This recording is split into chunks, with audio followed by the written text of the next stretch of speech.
था गांव में ये मैं चला गया था गांव में होली खेलने के लिए। ये उधर से ले करके खाते हुए आया हूँ और ये पूरा एकदम पानी बुड़ गया। मैं भूल गया था समरसेबल चला करके कि इसने यहाँ पे पानी जा रहा है। इधर पूरा एकदम देख रहे हैं, पूरा एकदम पानी पानी पानी पानी पूरा एकदम भर गया है, पानी ही पानी हो गया है। अब इधर तो पूरा तैयार है माल, ये पूरा एकदम पूरा दूर तक पूरा पानी पानी हो गया है। देखो ये और सौरभ इधर पे पूरा एकदम गड्ढा फुल हो गया है।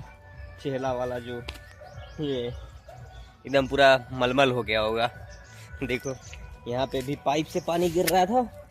अरे बाप रे मेरा पैर धंस गया, अरे बाप रे मेरा पैर धंस गया। मेरे पैर में ये सब क्या लग गए, पूरा मेरा पैर ही गंदा हो गया। मेरे हाथ में भी पत्ता आ गया। वाह आ गया ही।